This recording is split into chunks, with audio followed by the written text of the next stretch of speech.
Então é isso. Boa noite a todos. Começando aqui nossa apresentação.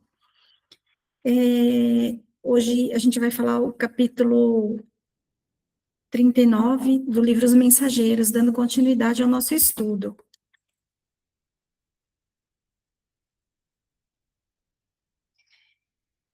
Começando aqui a leitura, ao alvorecer, observei que Aniceto recebia numerosos amigos, com os quais se entendeu, em particular.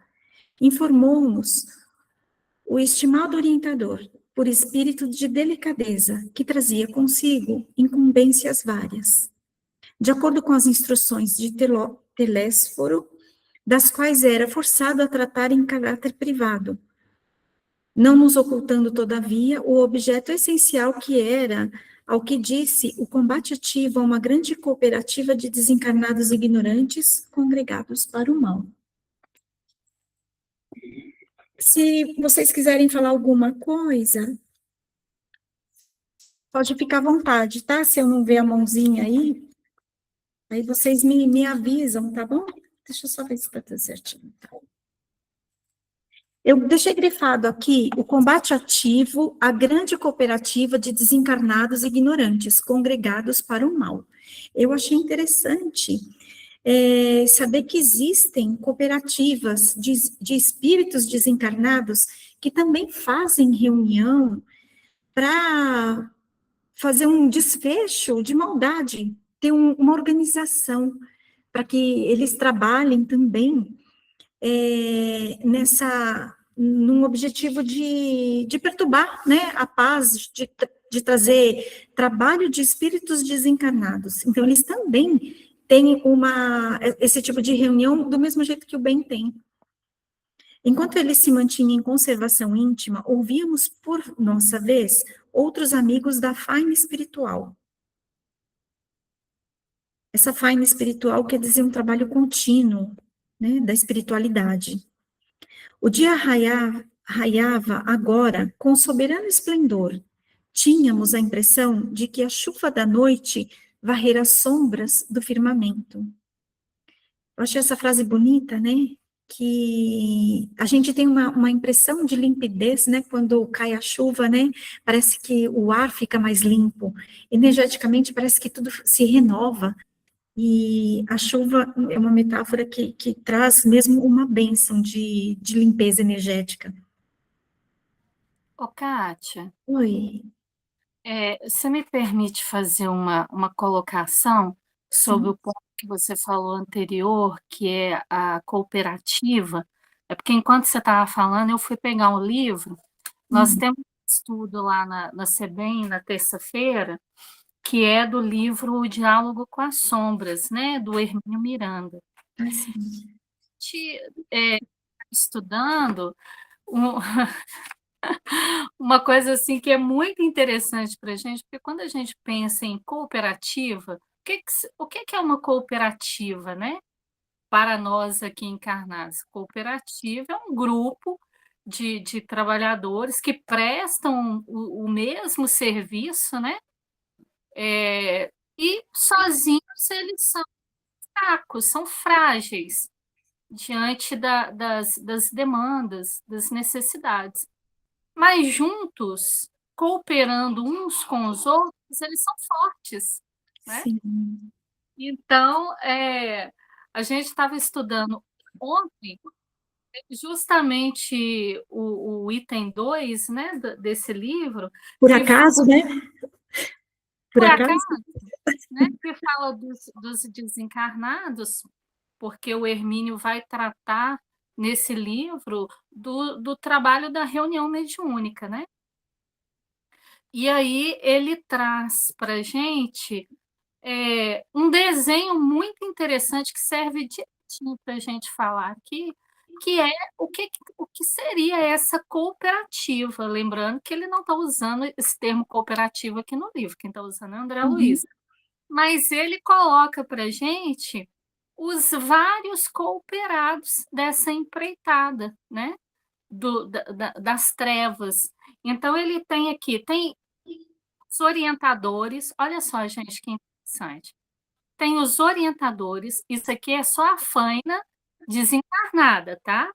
Os trabalhadores das trevas, os orientadores, os manifestantes, o obsessor, o perseguidor, o dirigente das trevas, o planejador, os juristas, né?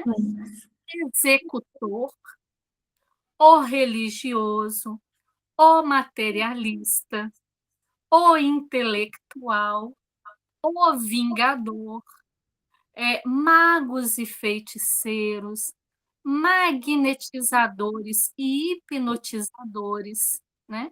Então, olha só para você ver. Então, ontem nós estávamos estudando sobre o executor, né?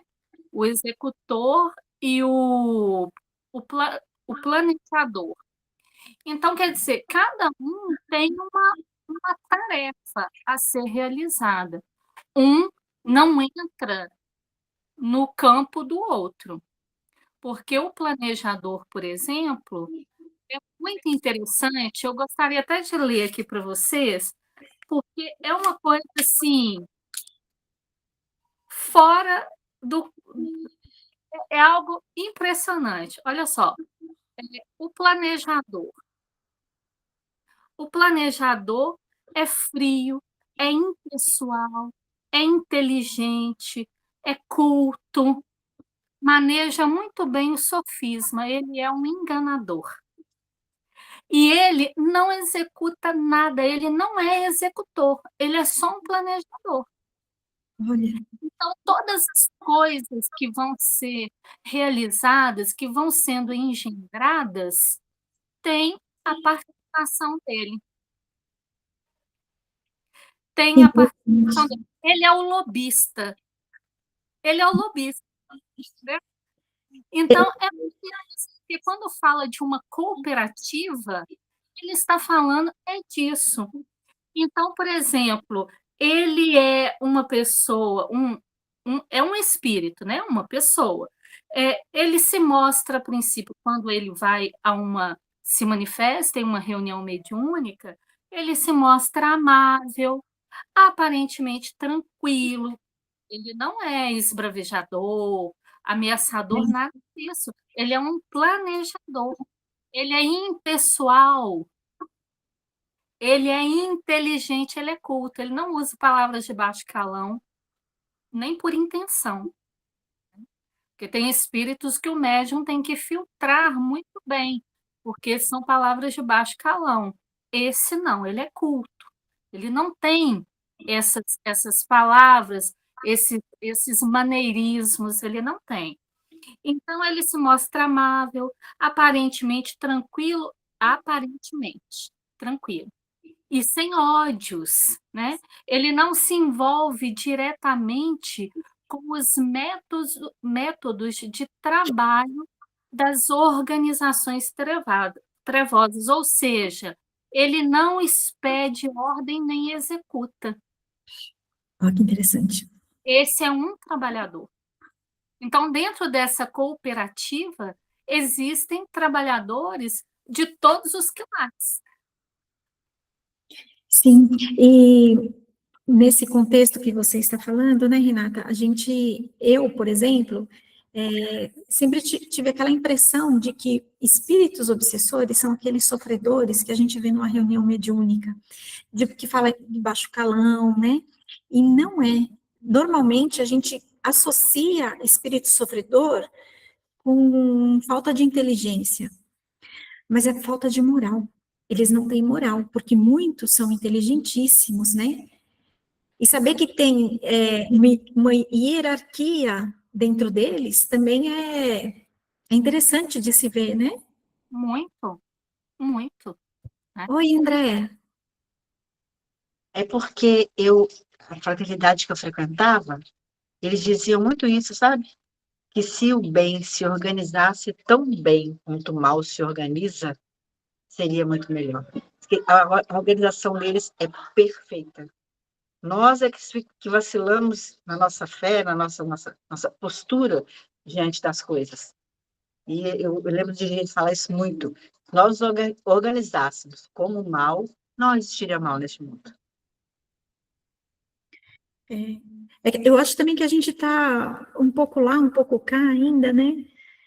Está tentando, a gente está ainda naquele processo de que um dia a gente consegue bem ir nessa postura de firmeza no bem, né? No outro dia a gente dá umas vaciladas, aí volta de novo, pega de novo com firmeza, aí dá uma escorregada. A gente está no processo, né?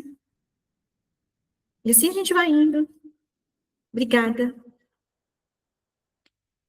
Vou continuar aqui. Tati, olha só para você ver, pegando isso que a Andrea estava falando, aqui na descrição, né, do Hermínio sobre essa personalidade, então o planejador, ele é um poder moderador, né? Ele é dotado de habilidade bastante para demonstrar e provar, né, a nós, né? Ele usa o termo cabeças quentes, que o interesse coletivo precisa sobrepor-se ao individual. Então, olha só para você ver. E os grupos de estudo das trevas, porque existem, né? Quando a gente fala de uma cooperativa, a gente fala de pessoas que se profissionalizam, elas estudam, né? Elas se habilitam para executar um serviço que tem uma qualidade. Esses espíritos, eles estudam Kardec, gente. Eles estudam Kardec. Aí o médium Justificador? preparado, o grupo, todos eles, sabe? Porque o grupo só pode funcionar em uníssono se todos tiverem o mesmo nível não é o mesmo nível, né? Porque cada um tem uma gradação, mas ter o conhecimento. Ter o conhecimento. Vai essa turma toda aqui fazer um curso de elétrica. Você vai captar um aprendizado melhor do que eu, mas todos nós saberemos a base, não é? Isso que eles É muito organizado, né? Nossa. É muito organizado. Gente, o crime organizado é organizado, gente. Por isso que é tão difícil, né? Das leis humanas de sociedade temporais conseguir ir desarticulando, vai desarticulando. Mas eles têm essa postura de estudar, de se manterem, cada um realizando o trabalho que está dentro das capacidades de cada um. Porque cada uma dessas personalidades que vai sendo citadas numa cooperativa espiritual, elas têm habilidades que foram sendo desenvolvidas nas encarnações, né? Então, você tem uma forma muito clara, uma dialética muito clara, isso é uma conquista sua, um desenvolvimento seu. Eu não tenho, ainda não cheguei lá, né? Posso ter alguma outra coisa. Então, eu vou obrar dentro disso que eu consigo. Dentro disso que eu consigo, tendo uma base, eu me saio bem. Então, o grupo se sai bem. Olha só para você ver. Que coisa séria. Verdade. Pelo número de trabalhadores espirituais que pernoitaram na casinha humilde, reconheci a importância daquele núcleo de serviço, tão apagado aos olhos do mundo. Uma senhora que se aproximara de nós exclamava comovida: que o Senhor recompense nossa irmã Isabel, concedendo-lhe forças para resistir às tentações do caminho, por haver descansado nesse pouso de amor. Pude encontrar minha pobre filha, desviando-a do suicídio cruel.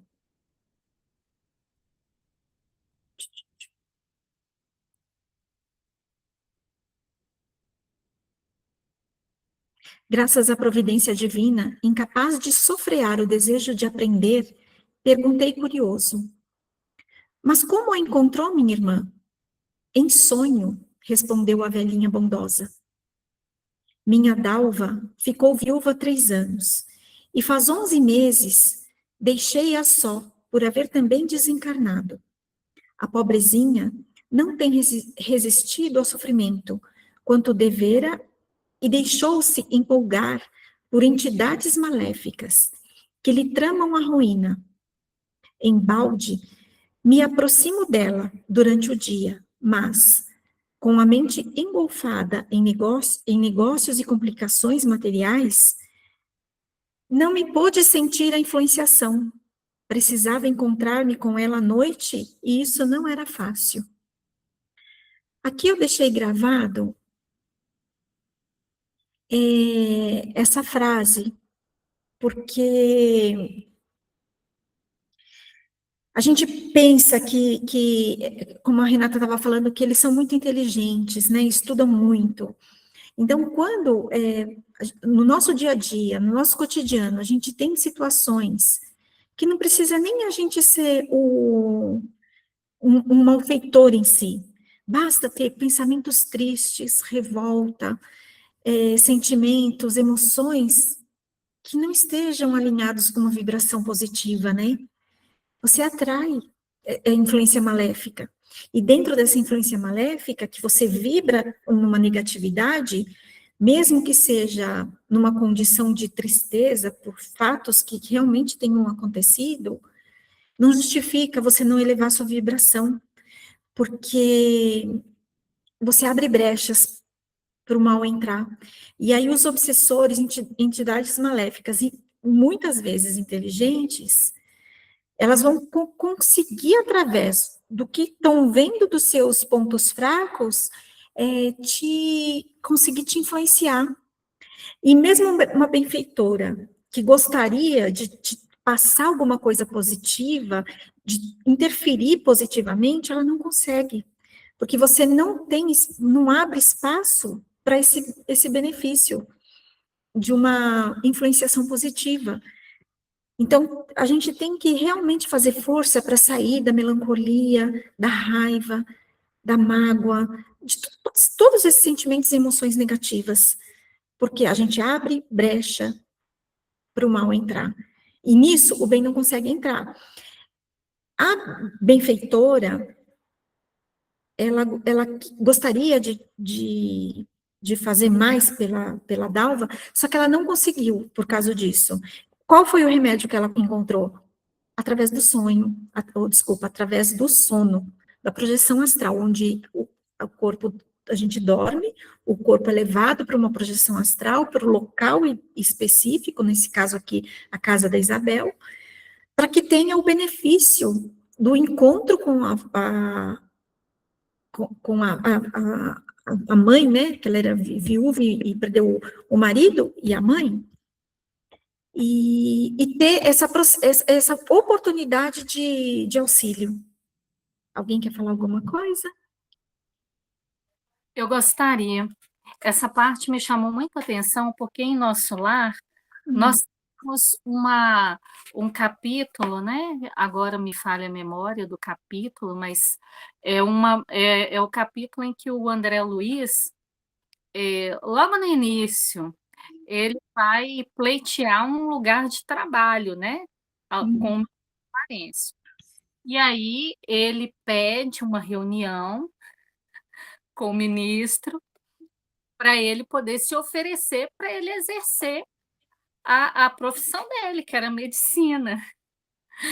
E aí ele chega lá, oh, gente, dá até uma aflição lendo, porque a gente sabe, eu li, eu falava assim, André, sai daí, que arapuca, André, sai daí. Porque o André, essas reuniões, quando eram marcadas, né, com o ministro, que ele atendia a todos que solicitava, dentro da possibilidade, era sempre em dupla. Então, era de um lado o necessitado André e de outro lado um outro necessitado. E nesse caso tinha uma senhora que ia participar da mesma reunião de pleito junto ao ministro. E aí, primeiro é a senhora, né? Por cavalheirismo, primeiro a senhora. E essa senhora está pedindo ajuda ao ministro para os filhos dela que estavam encarnados, e ela estava muito preocupada com eles, com uma série de questões, né, e tal. E aí, a conversa, gente, é assim, ela é muito dura pra gente, sabe? Porque ele fala assim: "Minha irmã, quantos bônus horas você tem para poder oferecer em ajuda aos seus filhos?". Ela tinha, vou colocar aqui que agora eu nem lembro, vamos colocar que ela tinha uns 3 bônus horas, 6 bônus horas em 3 anos de vivência em nosso lar, e ela foi oferecido para ela todos os tipos de trabalho que ela poderia realizar dentro dos interesses dela, dentro das possibilidades dela, né. Nenhum ela quis. Alguns ela ficava uns dias, falava que era muito enfadonho, o outro era muito cansativo, ela sempre ia pulando de trabalho em trabalho. E aí, nós chegamos a esse ponto aqui, né. O ministro vira para ela e fala assim, muito carinhosamente: "Minha irmã, eu acho que você ainda não está no ponto de trabalhar. Eu acho que você ainda precisa se manter", estou colocando com as minhas palavras, tá, gente? "Precisa se manter ainda em repouso no ambiente aonde que você está", que é no repouso, no descanso, né. Ela praticamente estava vivendo de passeio, vamos colocar assim. E ele fala que o momento ainda não havia chegado, porque ela não tinha nada que ela pudesse oferecer em socorro daqueles filhos. Ela não tinha conquistado nenhuma amizade, porque isso é tão importante, gente, porque olha só, muitas vezes a gente não tem condições, qualificações para poder chegar em uma determinada instância, resolver alguma coisa, mas se você faz amizades e o trabalho, né, a a a continuidade de esforço, de ação, ela sempre te coloca em contato com outras pessoas. E ele fala isso lá, ele fala: "Você não conquistou nenhuma amizade porque as amizades servem como esses recursos. No caso, essa senhora aqui, ó. Por que que eu contei isso tudo? Para a gente que ela fala assim que não é fácil para ela ajudar, né, a filha. É filha ou é neta? Acho que é filha. Eu também É, confundi. ela não tem condições de poder ajudá-la, porque é difícil para ela, porque não tem bastante elevação espiritual. Ela é uma trabalhadora, né, ela está começando a servir, ela está desencarnada há poucos meses, há 11 meses ela desencarnou, e ela já está trabalhando naquela seara, mas ela não tem, experiência, né, ela ainda não tem elevação espiritual para conseguir ir compreendendo determinadas coisas e avançando, que a gente sabe que isso é tudo gradativo. Mas o esforço dela em servir coloca ela em relação de continuidade, de estreitamento com outros espíritos. Então, olha só para você ver, ela não, além de não ter bastante elevação espiritual para agir sozinha, ela também não podia colocar a demanda dela pessoal, para o grupo realizar, que é o que ela fala aqui, né. "E o grupo em que eu sirvo não poderia demorar na crosta uma noite inteira por minha causa", então todos têm trabalhos muito efetivos. Claro que se pudessem, todos eles ajudariam, mas o grande pulo do gato é o seguinte, foi então que uma amiga me trouxe a esse posto de serviço do nosso lar, e aqui, né, pude agir com os grupos de tarefa. Então, quer dizer, ali ela achou a ajuda, a mão estendida para ajudar essa filha. Então, olha só, o trabalho estabelece comunicação, a amizade cria uma teia de amorosidade, uma teia de cumplicidade. Então, se eu não posso fazer, eu tenho certeza que em determinado momento, qualquer um de vocês, se puderem, farão para me ajudar. Olha só que lindo isso. Isso é lindo, não É, é? esse capítulo ensina muito sobre dever, caridade. Então, no capítulo todo, a gente vai ver muito isso, né? Uma disciplina muito grande entre até onde você pode chegar com a sua caridade, até onde você pode, o limite de você agir, qual que é seu próprio limite, porque ela não pôde ir sozinha, ela não estava gabaritada ainda para esse trabalho, ela teve que pedir ajuda. Então esse capítulo fala muito dos nossos limites, que tem que ser observados. Que mais para frente a gente vai ver outras historinhas aqui, né? Sim. Continuando aqui, precisava encontrar-me com ela à noite e isso não era fácil, porque não tenho bastante elevação espiritual para operar sozinha, e o grupo em que sirvo não poderia demorar na crosta uma noite inteira por minha causa. Foi então que uma amiga me trouxe a este posto de serviço de nosso lar. Aqui descansei e pude agir com os grupos de tarefa permanente, ajudada por infatigáveis operários do bem. E conseguiu os seus fins com facilidade? Indagou Vicente interessado. Graças a Jesus, respondeu a senhora, evidenciando enorme satisfação. Agora sei que minha filha recebeu meus alvitres carinhosos de mãe e estou certa de que me atenderás às rogativas. Escute, minha filha, interroguei. Há muitos postos de nosso lar como este.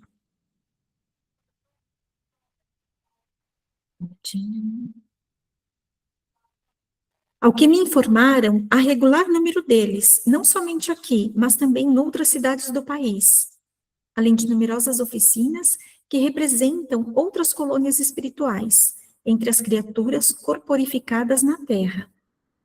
Nesses núcleos, há sempre possibilidades avançadas, imprescindíveis ao nosso abastecimento para a luta. Nesse instante, dois camaradas que nos haviam dirigido a palavra durante a noite, despertando-nos sincera simpatia, apresentaram-nos saudações. Mas como? Perguntei. Retiraram-se tão cedo? Vamos ao trabalho, respondeu um deles. Hoje à noite, realizar-se-á o estudo evangélico e devemos auxiliar os irmãos ignorantes e sofredores que estejam em condições de vir até aqui. Há também semelhante tarefa? Indaguei espantado. Como não, meu caro? O próprio Jesus já dizia, há muitos séculos, que a seara é grande, há trabalho para todos.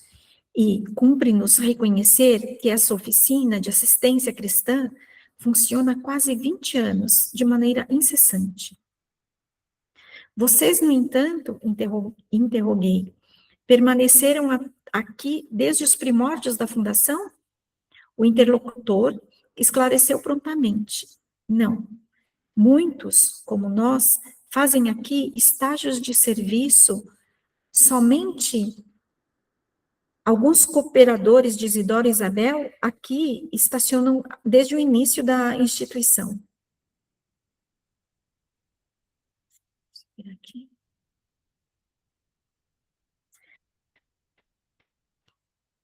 Nós outros, contudo, não nos demoramos em trabalho por mais de 2 anos consecutivos.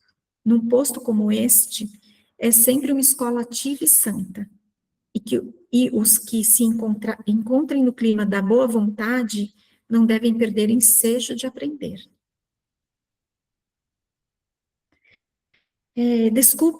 Desculpem-me, tantas interrogativas, tornei, mas estimaria saber se vocês são os únicos com as atribuições a recrutar os que ignoram e sofrem para as instruções e consolo. Não, Hildegardo e eu somos auxiliares apenas de alguns quarteirões no centro urbano. Nesse ramo de socorro, os colaboradores são numerosos. A essa altura, um dos irmãos, que me parecia integrar o corpo de orientação da casa, aproximou-se e falou ao nosso interlocutor de maneira especial. Vieira, recomendo a você e ao Idelgardo a melhor observância no nosso critério doutrinário. Será inútil trazerem até aqui entidades vagabundas ou de má fé, obedecendo aos alvitres da simpatia pessoal. Não podemos perder tempo com espíritos escarninhos e ociosos, nem com aqueles que se aproximam da nossa tenda alimentando certas intenções de natureza inferior. Esse pedaço eu achei bem interessante também, né, dessa leitura. Aqui, trazendo não só para a espiritualidade, mas para o nosso dia a dia, a gente tem que ter tanta firmeza em saber definir o que é caridade e qual é o limite que a gente pode ter em ajudar o próximo. Porque tudo tem muita disciplina no mundo espiritual. A gente não pode ter uma interferência e interferir mesmo na vida do outro. A gente não sabe qual que é o propósito da vida do outro e não se pode perder tempo. Até eu trouxe aqui um pensamento do filósofo Sêneca, né? Enquanto desperdiçamos nosso tempo em futilidades, a vida se esvai sem que percebamos. A gente, muitas vezes, está perdendo tempo, e o tempo aqui, nesse capítulo, é precioso. Os mentores de maior hierarquia, eles pedem para que se preste atenção para que não perca o tempo da espiritualidade superior. Eles têm muito o que fazer. Então, se você traz espíritos que são surdos e não querem um aprendizado, que não estão preparados para o aprendizado, é perder tempo. É não valorizar o próprio tempo. Sem contar na desordem, na desorganização que eles trouxeram para um trabalho que tem disciplina e tem uma orientação espiritual. Aqui eles falam que não foi pior por causa do campo magnético de proteção dos espíritos superiores que trabalham nesse auxílio de proteção, que também tem uma ordem, uma organização aqui na espiritualidade, né, do bem, que eles tiveram uma certa infantilidade em trazer os próprios parentes, amigos, que não estavam preparados. Então, a gente tem limite, a gente tem que ter disciplina, não só na espiritualidade, como no nosso dia a dia, com os nossos parentes, com os nossos próximos. Não é tudo que a gente pode ajudar, mesmo para quem a gente ama. Eu entendi essa leitura assim. Alguém quer falar alguma coisa? Eu achei, assim, um puxão de orelha Sim. doloroso e fantástico. Eu me coloquei no lugar deles e senti minha cara corando, né. Então, assim, mas é necessário, porque a gente se perde muito facilmente. A gente, no nosso trabalho na casa espírita, a gente perde o foco, a gente acha que tudo é caridade. Não, tem coisas que não são, né.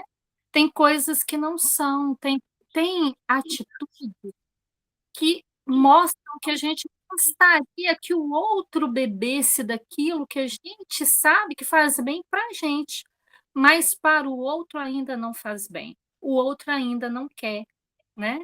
E a gente se perde muito nisso nas nossas relações familiares, né, de amigos, como ele vai citar aqui mais para baixo, não sei se você ainda vai comentar, né, por muito que a gente ame alguma entidade ociosa, aqui ele está falando entidade ociosa, porque ele está falando de espíritos desencarnados e ele é desencarnado, né, eles estão. Então, por muito que se ame, essas personalidades, a gente não pode, permitir o abuso delas. Isso ele está falando do ponto de vista e de vivência espiritual, ele está no plano espiritual, todos eles, né? Mas se a gente trouxer para a nossa vida de relação, a gente vai ver que muitas vezes as coisas do arco da velha. A começar, a gente tem uma mania de dizer que tudo a espiritualidade resolve, como você citou agora há pouco, né? A espiritualidade não trabalha com o fator, como que se chama? Quando você faz uma coisa assim de estalo, Impulso? tem outra palavra. É, é, quando você faz algo assim para contornar uma situação, faltou alguém, põe fulano e resolve o problema. Tem uma palavra para isso. A espiritualidade não trabalha assim, eles não trabalham a toque de caixa, né? E é muito comum no meio espírita os espíritas falarem assim: doutor Bezerra resolve. Doutor Bezerra, a equipe espiritual protege todo mundo. Gente, a equipe espiritual protege todo mundo, realmente. A começar dentro da casa espírita, realmente, né? Mas não existe essa blindagem. E a gente vai ver aqui, não existe essa blindagem 100%. Porque se a gente, aqui está contando para a gente do ponto de vista espiritual, mas nós, com a nossa imprevidência, os nossos pensamentos soltos, como você mesmo já disse, a gente atrai uma nuvem de companhias espirituais para junto da gente. E aonde a gente está, a gente dá passagem para elas também. Mas a espiritualidade não pode intervir? Pode. Mas se eles ficarem também o tempo inteiro apagando os sinais de fumaça, de incêndio, a gente não aprende, né? Doutor Bezerra resolve. Na pandemia, quanto que eu ouvi? Doutor Bezerra protege, as pessoas saíam sem máscara. As pessoas se aglomeravam, doutor Bezerra protege. Nossa Senhora, se o doutor Bezerra tivesse encarnado, eu acho que ele desencarnava ouvindo isso. Você está falando aqui, me passou o pensamento, né, que a gente tem que agir mesmo com muito cuidado, muita cautela, com muito discernimento. Porque o nosso conhecimento da nossa própria vida já é tão difícil você perceber onde que você está falhando, onde você está se infantilizando, pedindo essa ajuda. Vou sair sem máscara porque eu tenho proteção espiritual, uma infantilização, né? Então, é muito difícil esse discernimento da nossa própria vida. Agora, você imagina você fazer caridade, você tem que ter muito conhecimento, você tem que ter estar muito ligado com a tua intuição para você ajudar alguém. Porque o nosso conhecimento da vida do outro é muito raso. A gente vê muito superficial. Então, o que a gente enxerga na superficialidade, você faz uma leitura que não é a leitura de Deus. A gente não conhece o propósito de uma pessoa. Então, quando é para a gente ajudar, a gente está no lugar certo, na hora certa, fazendo a coisa certa, sentindo nossa intuição. Quando não é para a gente ajudar, a gente também sente. Porque dá tudo errado. E ainda você atrapalha a tua vida e a vida do outro, né? Então, esse discernimento no agir precisa de muita cautela. Muita cautela. Aí, É igual acontece assim, né? Muitas pessoas falam assim, gente, mas o umbral é cheio de espíritos sofredores, Deus não faz nada, a espiritualidade não faz nada. A começar, o umbral é um ambiente onde os espíritos que lá estão congregados, eles já estão sob tratamento. Aonde que é dito isso? No livro da Ivone, Memórias de um Suicida, né? Tem os espíritos, trabalhadores espirituais, já vimos isso nas obras, mas lá é mais detalhado, que mostram, né, tem um mapeamento de todos os espíritos que estão naquele ambiente, né? Então, assim, gente, como assim? Deus é amor. A espiritualidade, os espíritos que são retirados de lá e levados para algum núcleo de atendimento, alguma cidade espiritual, aonde já tem condições de estagiar, eles estão na sequência do tratamento. Aqueles que ainda estão, que não estão recebendo ainda um tratamento nos moldes do que a gente considera que é tratamento, muitos deles ainda estão envolvidos nos seus próprios interesses, né? Eles são esses espíritos que esse irmão está descrevendo aqui, ociosos, né? Ele usa aqui, Estão preparados, está pronto, né, Renata? são desinteressados, ainda caminham com má fé, é o que os move. Eu não sei Mas, se a... Desculpa. pode falar. Eu não sei se a Andrea vai lembrar daquele livro lá, Memórias do Suicida, que você está citando, né? Que Legião de Maria vai fazer o socorro, né? E quando eles chegam, eles falam o nome, onde está, que quadra, que lote, que tudo. É uma organização extrema. E vão chamando um por um. Aí tem um deles que, quando ele chama, ele fica surpreso que chamou o nome dele. Sim, eu lembro. É muito legal, né, Andréia? Essa É passagem. muito legal, muito bom. Eu achei aqui, eu gravei uma frase que ele fala aqui, né? Que não essa ação, essa forma de se colocar no trabalho, não é falta de caridade, é compreensão do dever. Não é falta de caridade. Eles não estão sendo desassistidos, eles estão sendo respeitados no que eles ainda querem. A gente tem mania de oferecer para os outros aquilo que a gente acha que é bom para os outros, mas não é bom para os outros. Vou contar para vocês brevemente uma coisa que aconteceu comigo, porque vergonha é uma coisa que educa, gente. Vergonha é uma coisa que educa. Então, assim, a espiritualidade, meu anjo da guarda, já entendeu que eu preciso passar por processos de vergonha para eu aprender. E tá tudo certo, tá?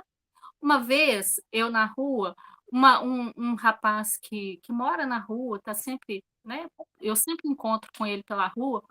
Ele virou para mim e falou assim: eu estava chegando no supermercado, é, ele virou para mim e falou assim: Ô, moço, eu tô com fome. Você podia me arrumar R$ 1? Eu estava chegando do supermercado, estava com sacola de compra. Na minha cabeça, imediatamente, eu pensei assim: bom, gente, ele está com fome. R$ 1 não vai matar a fome dele. Aí eu estava com coisas na sacola, eu falei que, olha, não é melhor isso aqui, não? Isso aqui vai matar sua fome, né? Ofereci um alimento que eu tinha ali, pronto para ser consumido e tal. Ele virou: não, muito obrigada, eu só quero R$ 1. Meu Deus. Eu calcei a minha cara, porque na hora, como diz uma amiga minha, Kátia, ela faz assim, eu acho que meu anjo da guarda nessa hora fez assim, ó. Por quê? Gente, é tão fácil. Ele me pediu uma coisa. Se eu não tivesse aquela coisa, ele não queria nada, né? Aí eu tinha a liberdade de oferecer outra coisa para ele, mas ele não me pediu outra coisa. Ele me pediu uma coisa específica. Então, no afã de achar que o que eu podia fazer era melhor do que o que ele estava me pedindo, eu já ia dar uma salvada de coisa para ele. Ele falou: não, eu não quero. Eu Mas quero é um difícil a situação, né? Que situação delicada, né? Muito Eu quero difícil. eu quero R$ 1, né? E ele é muito educado. Ele falou: não, eu não quero. Se você puder me arrumar R$ 1, ele foi tão educado que a minha vergonha só ficou maior. Então, gente, a gente tem o hábito de achar que o que a gente acha que é bom para nós, ou dentro da forma da gente pensar, é bom para os outros. E não é. E todas as vezes que eu dou uma mancada dessa, imediatamente parece que meu anjo da guarda já tem um slide que ele passa para mim. Ele me lembra a passagem do Chico que saía a visitar pessoas doentes em determinada época do ano. E para cada um ele levava um agradozinho. E uma vez ele foi visitar um senhor, um homem, né, muito doente, muito frágil, muito fraco. E esse homem estava muito doente, e quando ele chegou, cumprimentou, como era da têmpera dele, e virou para esse homem e falou assim: "Eu trouxe um presentinho para você". Aquele jeitinho que a gente sabe que é do Chico. E tirou do bolso do paletó um maço de cigarros e deu para o homem. Aí depois as pessoas que o acompanhavam: "Chico, mas você não pode fazer isso, Chico, você não pode fazer aquilo, né, porque isso não é antidoutrinário". Ele falou: "Mas é o que ele quer. O que eu quero para ele é outra coisa, mas o que ele quer é isso". E fica Então, a assim, lição aqui eu pra acho que gente. meu anjo da guarda já anda com esse tape, sabe, porque na hora que eu dou essas mancadas, ele passa isso para mim. Eu falei: "Tudo bem, eu entendi". Então, a gente tem que aprender isso, né, a gente tem que aprender a ouvir o outro. A gente não ouve as pessoas. E pelo fato de não ouvi-las, a gente dá essas mancadinhas, né. E acho que assim, né, Renata, o mais importante é quando acontecer alguma coisa com a gente, que nem você está contando, a gente fazer a leitura. Você fazer a leitura. O que que a vida quer me mostrar? O que que essa situação está me ensinando? Porque assim a gente vai evoluindo todo dia, que se você passa por uma situação e você tenta refletir o que aquilo está te trazendo de evolução e de experiência, é onde a gente começa a subir nossos degraus aí, né? Ô, gente, dá licença, é Sim, Maria Alice. Eu não sei pôr a mão aqui para levantar, não. tem Eu problema. tô, eu tô com a carapuça servindo em mim até o pé, Que sabe? bom. Não é, porque muitas vezes eu tenho o ímpeto de ajudar as pessoas e eu acho que o que é bom, né? Igual a questão da alimentação, o que é bom é dar alimentação. Então, eu tenho me policiado a perguntar assim: você está com fome? Você quer isso? Que a gente encontra umas pessoas na rua e acontece isso, pede o dinheiro, né? Sabe-se lá se é para comprar um, um cigarro, uma cachaça, alguma coisa que a gente não usa habitualmente, e que aquele valor vai ajudá-la a sanar essa coisa para ele não roubar, para ele não assaltar. Estou me pensando sobre, me pegando aqui com esse pensamento de eu não gostar de doar dinheiro. Aliás, eu nunca tenho dinheiro na bolsa, mas eu compro, se for o caso, se for cigarro, se for cachaça. Droga não, porque eu não conheço quem vende e nem faria isso. Mas é uma coisa muito real, isso que vocês estão comentando, esse momento de quarta-feira é meu evangelho no lar, Ah, que bonitinho. sabe? Porque é quando eu tenho.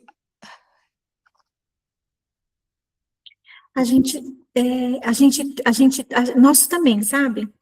O nosso momento que a gente tem uma introspecção aqui das nossas atitudes, de como a gente pode melhorar, do que a gente pode fazer de bom, de como entender melhor os processos para Isso, isso, isso, isso, como eu posso, porque eu sou sempre disponível para fazer serviço. Assim, eu acho, eu me coloco à disposição. Mas será que eu estou sendo bem com isso? Então, eu costumo falar assim: se tem serviço, eu vou, se não tem, eu me ofereço. Não, se tem serviço, eu vou, se me chama, eu vou, se não me chama, eu me ofereço. Mas tem que ter muita disciplina, muita disciplina. Mas eu acho assim, sabe, que a disciplina é um passo importante para a nossa evolução. Uhum. Porque aqui eles falam muito em Sim, disciplina, responsabilidade. E a hora que fala na palavra dever, aqui, não é um dever de imposição, é um dever de... Não é trabalhista. É um dever de agir. Exato, de agir. E ter Isso. disciplina, para mim, como pessoa, agora, é muito difícil. Eu tenho que batalhar bastante para ter essa disciplina, sabe? Se você já conquistou disciplina, eu acho que você está de parabéns. Não, por longe disso. Eu preciso muito ainda. Mas Por longe disso. uma coisa que eu penso é que eu sempre procuro seguir intuição, sabe? Aham. Mesmo entre você doar um dinheiro, comprar alguma coisa, a caridade tem que ter inteligência. Não é para todo mundo que eu dou, não. Eu sinto meu coração. Se eu achar que eu não devo, eu não faço. Agora, eu sou uma pessoa, eu me considero, né, uma pessoa até que boa, para os padrões, né, que a gente vive, eu até que me considero uma pessoa boa, só que os meus limites são bem restritivos. Se eu não sentir no meu coração, eu não faço. E quanto mais eu sigo a minha intuição, mais ela floresce, mais ela flora. E isso me traz a oportunidade de acertar mais. Porque se eu não quiser dar um dinheiro, eu não vou me sentir culpada em não dar. Tudo está certo.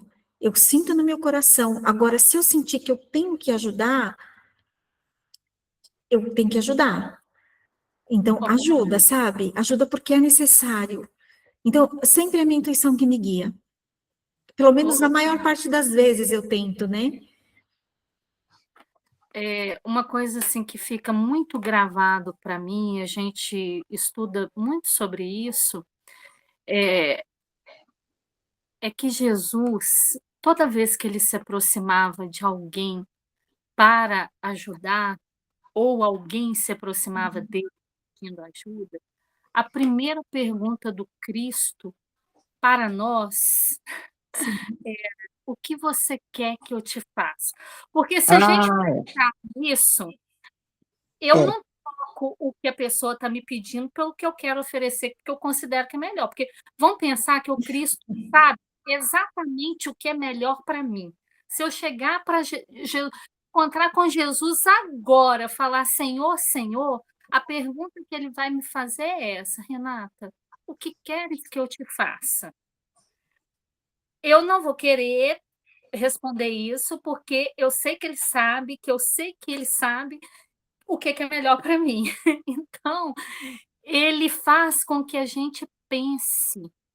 Jesus é um educador. Ele faz com que a gente pense: o que eu quero pedir? Porque o que eu pedir, eu vou receber exatamente aquilo. Ou eu não vou receber. Eu acho O que queres que eu te faça, demande que eu vá expressar exatamente aquilo que vai no meu íntimo. Mas o outro pode não ter condições de me ajudar da forma como eu desejo naquele momento. Aí o outro fica livre para dizer: olha, nesse momento eu não tenho, eu posso te ajudar de outra forma? Então, assim, quando a gente usa Jesus como parâmetro, modelo e guia, é mais fácil da gente não errar, né? A gente não usa, não. A gente usa, né, o, a rapidez que a gente acha que tem que ter, que a gente acha que sana as coisas, né? A gente acha que sana problemas. Então, a gente quer assim. E Jesus ensina para a gente há 2025, 2026 anos. Não é assim. Não é assim. Mas nós estamos aprendendo, não percamos a esperança, nós estamos aprendendo. Toda Graças a vez que Deus. eu passo uma vergonha, fica mais fixo na minha memória. Mas, Renata, Tá eu bom. vou tentar essa noite fazer essa meditação, sabe? Pensar que se Jesus chegasse hoje na minha frente e perguntasse para mim: o que queres que eu faça? Eu não sei de imediato o que eu iria responder. Eu vou pensar sobre o assunto. Tem Porque a tantas gente coisas. imagina assim, gente, ele é o Senhor das estrelas. É óbvio que ele sabe o que eu quero. Mas Só para que ninguém. saber ele saber o que eu quero, Jesus na condição de um mordomo raso. Mas ele quer que eu pense no que eu quero. no que seria bom para mim. Ele quer que eu pense. Jesus é educador. Educador não dá resposta, educador faz pensar. E Não é outra, mesmo? né, Renata, quando ele perguntava o que queres que eu faça, e as pessoas pediam normalmente cura física, ele trabalhava com a fé de cada um, né? Então, quando ele pergunta, que ele joga a responsabilidade para você, saber o que você quer, e ele responde, a tua fé te curou. Então, fica a dica, né? Se Jesus chegasse para você hoje e perguntasse, sem você pensar, você sabe o que eu preciso mais que eu? O que é que eu quero? Porque é a minha fé que vai me curar. Seja emocional, seja física, seja material, seja o que Cássio, eu for. penso muito sobre isso, sabe? Eu penso muito, eu faço um exercício desse. Se eu encontrar com Jesus agora e ele me fizer essa pergunta, o que que eu respondo? Eu penso sobre isso, entendeu? Porque eu não posso perder a oportunidade. Tá certo. Terminar aqui, tá? Menina, está danado, viu? Eu estou com o pé muito agarrado na terra ainda. Obrigada, viu? Muito obrigada a vocês duas. Imagina. Ó, não faltarão providências de Jesus para essa gente. Em outra parte, lembre-se disso. Não é falta de caridade, é compreensão do dever. Temos um programa de trabalho muito sério no capítulo de evangelização e de socorro. Não podemos abusar da concessão de nossos maiores da espiritualidade superior. Quem aceita um compromisso. Kátia, Oi, meu amor. com licença, minha querida. É porque o nosso horário já deu. Tá. E eu acho que aqui a gente ainda consegue extrair muitos ensinamentos. E nós podemos fazer esse estudo sem pressa, né? Esse capítulo vai como parte 1, e na próxima semana, se você tiver disponibilidade, você pode terminar. Eu posso. Se alguém quiser também, fica à vontade, tá? Eu prefiro. Então, combinados assim? Então, aqui, a Combinado. gente. Oi? Combinado? Combinado, ótimo, ótimo, ótimo, Eu vou ótimo. parar a gravação, tá? Ok. Vamos